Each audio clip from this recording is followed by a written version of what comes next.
2040 ഒരു young India, യുവാക്കൾ ഇവിടെ ഒരു വലിയ ശക്തിയായി മാറുന്ന ഒരു യങ് ഇന്ത്യയാണ് ഇപ്പോൾ നരേന്ദ്രമോദിയൊക്കെ ലക്ഷ്യം വെക്കുന്നത്. അപ്പോൾ യുവാക്കളെ പ്രചോദിപ്പിച്ചുകൊണ്ട് അദ്ദേഹത്തിനൊരു സ്റ്റേറ്റ്മെൻറ്റ് വന്നു. അവരെ വലിയൊരു ഉയർച്ചയിലേക്ക് എത്തുന്ന വിധത്തിലുള്ള ഒരു സ്റ്റേറ്റ്മെൻറ്റ്.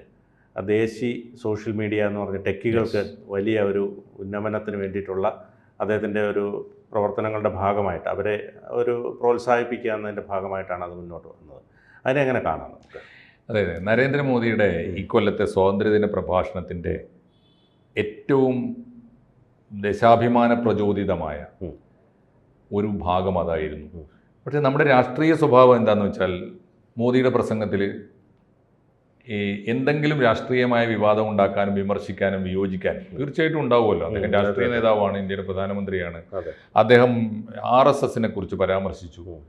RSSന് 100 വർഷം തികയുന്ന ഒരു കാലത്ത് അദ്ദേഹമാക്കി തീർത്ത, അദ്ദേഹത്തെ ഇന്ത്യൻ പ്രധാനമന്ത്രി പദവിയിൽ എത്തിച്ച ഒരു പ്രസ്ഥാനത്തെ അദ്ദേഹം ഓർമ്മിച്ചില്ലെങ്കിലല്ലേ തെറ്റ്? 2, ഓർമ്മിച്ചില്ലെങ്കിൽ അദ്ദേഹത്തിൻ്റെ പ്രസ്ഥാനം എന്ത് പറയുമായിരുന്നു? ആലോചിച്ച് നോക്കൂ. അപ്പോൾ അതാണ് പ്രധാനപ്പെട്ട വിവാദം. യഥാർത്ഥത്തിൽ ആ പ്രസംഗത്തിൻ്റെ പ്രധാനപ്പെട്ട ഭാഗങ്ങൾ ഒന്നും കാണേണ്ടത് കണ്ടില്ല. അതാണ് അതിൻ്റെ കുഴപ്പം. ഏറ്റവും പ്രധാനപ്പെട്ട ഭാഗം നമ്മുടെ ചെറുപ്പക്കാരെ, ഇപ്പോൾ 2047 ഇന്ത്യ എന്ന് പറഞ്ഞാൽ സ്വതന്ത്ര ഇന്ത്യക്ക് 100 വയസ്സ് തികയുമ്പോൾ ഇന്ത്യ ഒരു പുതിയ ഇന്ത്യയാണ്. അതാണ് നവഭാരത സങ്കല്പം. അത് മോദിയുടേത് മാത്രം ആയിക്കൂടാ, ഇന്ത്യയിലെ 142 കോടി ജനങ്ങളുടേതും ആവണം. ആ ഉത്തരവാദിത്തം 2047 ഒരു നവഭാരതം, വികസ്വര ഭാരതം എന്നൊക്കെ ഉള്ള സങ്കല്പം വിട്ട് വികസിത ഇന്ത്യ എന്ന സങ്കല്പത്തിലേക്ക് എല്ലാ മേഖലയിലും വികസിച്ച ലോകത്തിന് മാതൃകയായ ഒരു ഇന്ത്യയെ നിർമ്മിക്കുന്നതിൽ ഏറ്റവും വലിയ പങ്ക് വഹിക്കേണ്ടത് യുവാക്കളാണ്. അവരെ പ്രചോദിപ്പിക്കുന്ന ഒരു അംശമുണ്ട്. ആ ഭാഗമാണ് ഏറ്റവും പ്രധാനം. 103 മിനിറ്റായിരുന്നു ആ പ്രസംഗം. 103 മിനിറ്റ് അദ്ദേഹത്തിൻ്റെ തന്നെ റെക്കോർഡാണ്. കഴിഞ്ഞ തവണ 98 മിനിറ്റോ മറ്റായിരുന്നു. ഇത്തവണ 5 മിനിറ്റ് കൂടുതലാണ്. മാത്രമല്ല നെഹ്റുവിന് ശേഷം ഏറ്റവും കൂടുതൽ സമയമെടുത്ത് സ്വാതന്ത്ര്യദിന പ്രഭാഷണം നടത്തിയ ആളാണ് മോദി. തീർച്ചയായിട്ടും അതിൻ്റെ വലിപ്പം മാത്രമല്ല, അതിൻ്റെ ആഴവും വളരെ പ്രധാനപ്പെട്ടത്, അതിൻ്റെ കണ്ടന്റ്.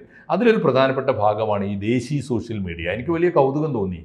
നമ്മുടെ ചെറുപ്പക്കാരിലേക്ക് ആദ്യം നമ്മുടെ മാധ്യമങ്ങളിൽ എത്തിക്കേണ്ടിയിരുന്നൊരു മെസ്സേജ് അതാണ്. അദ്ദേഹം ചോദിക്കുന്നത്, എൻ്റെ നാട്ടിലെ ചെറുപ്പക്കാരെ ഞാൻ വെല്ലുവിളിക്കുന്നു.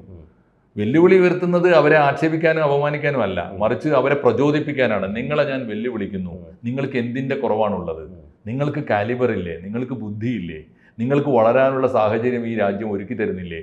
നിങ്ങൾക്ക് ജനാധിപത്യത്തിൻ്റെ വായുവില്ലേ? നിങ്ങൾ എന്നിട്ടും എന്തുകൊണ്ടാണ് നിങ്ങളുടെ കഴിവ് മുഴുവൻ കൊണ്ടുപോയിട്ട് അമേരിക്ക ഉൾപ്പെടെയുള്ള രാജ്യങ്ങൾക്ക് പണയം വെക്കുന്നത്? എന്നിട്ട് നിങ്ങൾക്ക് അപമാനമല്ലേ ഏറ്റുവാങ്ങിയത്? അവരോടാണല്ലോ ഈ H1 വിസയുടെ കാര്യമൊക്കെ പറഞ്ഞിട്ട് നിങ്ങൾ ടെക്കികളെ അപമാനിച്ച് തിരിച്ചയച്ചില്ലേ? നിങ്ങൾ ചെയ്യേണ്ടത് എന്താണ്? ഈ അടിമപ്പണി ചെയ്യുകയാണോ? അതല്ല, നിങ്ങൾക്ക് നിങ്ങളുടെ നാടിൻ്റെ അഭിമാനം ഉയർത്തുന്ന സ്വന്തം പ്ലാറ്റ്ഫോം, സോഷ്യൽ മീഡിയ പ്ലാറ്റ്ഫോം നിങ്ങൾ പടുത്തുയർത്താൻ എന്താണ് ശ്രമിക്കാത്തത്?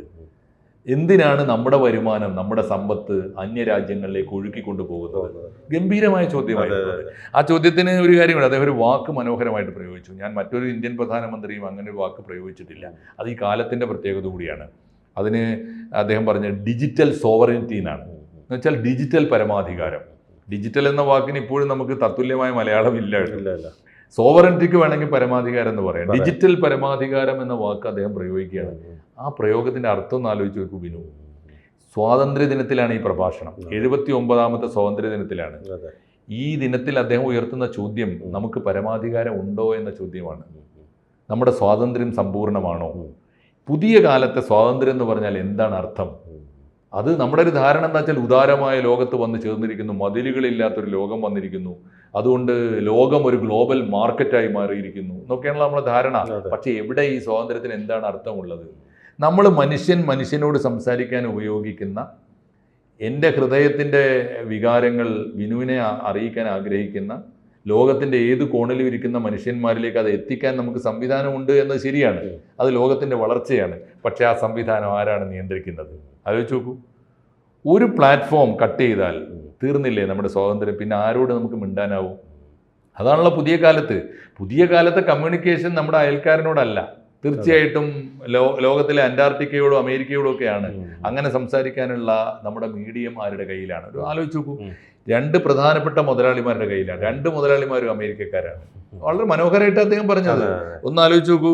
ഒന്ന് സുക്കർബർഗാണ്. നമുക്ക് ഓർമ്മ 2004 ഫേസ്ബുക്ക് വന്നത്. ഫേസ്ബുക്കിന്റെ 4 പ്രധാനപ്പെട്ട പ്ലാറ്റ്ഫോമുകളിലാണ് ഇന്ന് നമ്മുടെ മുഴുവൻ ഇടപാടും നടക്കുന്നത്. ഒന്ന് ഫേസ്ബുക്ക് ആണെങ്കിൽ മറ്റൊന്ന് വാട്സപ്പ് ആണ്, മറ്റൊന്ന് മെസ്സഞ്ചർ ആണ്, വേറൊന്ന് ഈ Instagram. ഇൻസ്റ്റയുമാണ്. ഈ 4 അദ്ദേഹത്തിന്റെ കയ്യിലാണ്. അതെ അതെ. ഒന്ന് ആലോചിച്ച് നോക്കൂ. അപ്പോൾ അദ്ദേഹം അമേരിക്കക്കാരനാണ്. അമേരിക്കയിൽ ഇരുന്ന് അദ്ദേഹം ഒരു സ്വിച്ച് ഓഫ് ചെയ്താൽ തീർന്നല്ല. ആ 4 പ്ലാറ്റ്ഫോം നിന്ന് പോയി. വേറൊരാളിപ്പോൾ പിന്നെ വന്നതാണ്. 2004 ഫേസ്ബുക്ക് വന്നത്. 2 കൊല്ലം കഴിഞ്ഞ് 2006 ഇത് വന്നത്.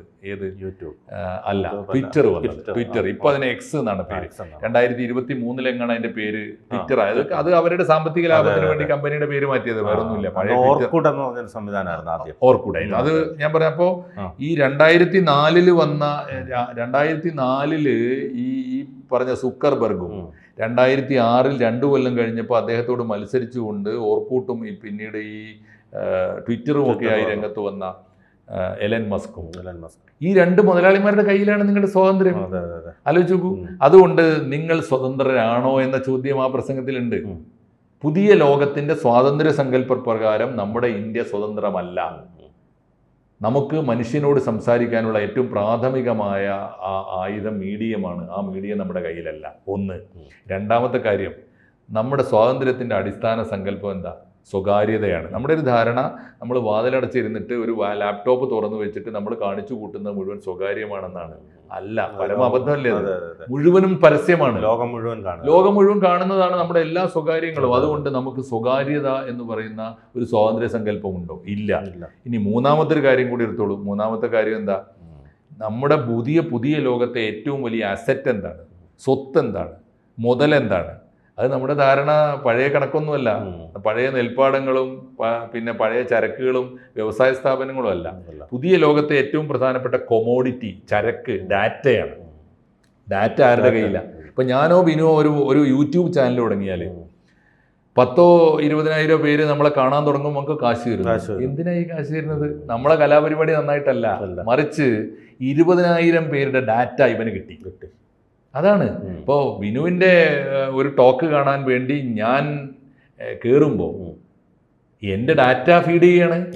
ഡാറ്റയാണ് സ്വത്ത്. അതുകൊണ്ട് ഈ ഡാറ്റ സ്വന്തമാക്കാനുള്ള ശക്തിയാണ് പുതിയ ലോകത്തെ ശക്തി. അങ്ങനെയാണെങ്കിൽ ആരുടെ കയ്യിലാണ് ലോകത്തിൻ്റെ ഡാറ്റ?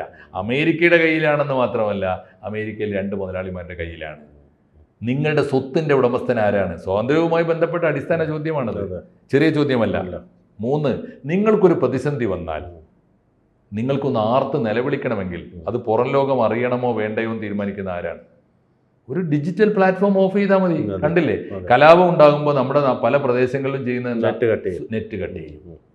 ഇന്റർനെറ്റ് കട്ട് ചെയ്താൽ തീരുന്നതേ ഉള്ളൂ നിങ്ങളുടെ സ്വാതന്ത്ര്യം. അങ്ങനെ ഒരു പുതിയ ലോകത്ത് നിങ്ങൾ സ്വതന്ത്രരാകണമെങ്കിൽ ഒരു പുതിയ സ്വാതന്ത്ര്യ സമരം നടത്തണം. അത് ആയുധം എടുത്തിട്ടല്ല, മറിച്ച് നിങ്ങളുടെ മൗസ് കൊണ്ടും കമ്പ്യൂട്ടർ കൊണ്ടുമാണ്. അത് പുതിയ കുട്ടികളോട് പറയുകയാണ് മോദി. ചെറിയ ആഹ്വാനമല്ല അത്. അതുകൊണ്ട് നിങ്ങൾ സ്വതന്ത്രരാകണമെങ്കിൽ പുതിയ സ്വാതന്ത്ര്യ സമരത്തിന് ഇറങ്ങണം. അത് നിങ്ങളുടെ കയ്യിലുള്ള ടെക്നോളജി കൊണ്ടാണ്, സാങ്കേതിക വിദ്യ കൊണ്ടാണ്. നിങ്ങൾക്ക് എന്താണ് അതിന് കഴിയാത്തത്? ഞാൻ കാത്തിരിക്കുന്നു എന്ന് പറഞ്ഞ് ഉഗ്രമായൊരു ആഹ്വാനമാണ്.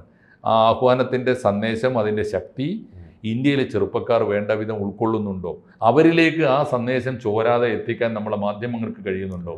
യഥാർത്ഥത്തിൽ ആ സ്വാതന്ത്ര്യദിന പ്രഭാഷണത്തിലെ രാഷ്ട്രനിർമ്മാണപരമായ അംശം അതായിരുന്നു എന്ന് പറയാൻ നമ്മുടെ പ്രതിപക്ഷം കൂടി മുൻകൈ എടുക്കണ്ടേ? നമ്മുടെ പ്രതിപക്ഷ നേതാവ് എന്തൊക്കെ പറഞ്ഞാലും സ്വാതന്ത്ര്യദിന പ്രഭാഷണം നടക്കുമ്പോൾ ചെങ്കോട്ടയിൽ പോകേണ്ടതല്ലേ? 2 കസേരകൾ ഒഴിഞ്ഞു കിടന്നു. ഒന്ന് ലോക്സഭയിലെ പ്രതിപക്ഷ നേതാവ് രാഹുൽ ഗാന്ധിയുടെ, മറ്റൊന്ന് രാജ്യസഭയിലെ പ്രതിപക്ഷ നേതാവ് മല്ലികാർജുൻ ഖാർഗെയുടെ. 2 പേരും പോകേണ്ടതായിരുന്നില്ലേ? പോയിട്ട് ആ പ്രഭാഷണത്തിലെ പ്രചോദനപരമായ അംശങ്ങൾ ദേശത്തിന് പങ്കിട്ടിട്ട് വിമർശിക്കേണ്ടതിന് വിമർശിക്കണ്ടേ? അപ്പോഴല്ലേ വിമർശനം ക്രിയാത്മകമാവുക. അതുകൊണ്ട് ഈ ദേശം വളരെ പോസിറ്റീവായിട്ട് അതേസമയം കാണേണ്ടത്, രാഷ്ട്രത്തിന് വേണ്ടി കാണേണ്ടത് കണ്ടില്ല എന്ന് വേണം ഈ ഇക്കൊല്ലത്തെ പ്രസംഗത്തെക്കുറിച്ച് പറയാൻ. ആവശ്യമില്ലാത്ത വിവാദങ്ങൾ ഉണ്ടാക്കുമ്പോഴും കാണാൻ മാത്രവും പ്രചരിപ്പിക്കാൻ മാത്രവും ഉള്ള പോസിറ്റീവായ അംശങ്ങൾ ആ പ്രഭാഷണത്തിലുണ്ട്. അത് ഇനിയെങ്കിലും കാണാൻ വൈകിയാണെങ്കിലും നമ്മുടെ ഇന്ത്യയിലെ യുവത്വത്തിന് സാധിക്കട്ടെ എന്ന് നമുക്ക് ആശംസിക്കാം.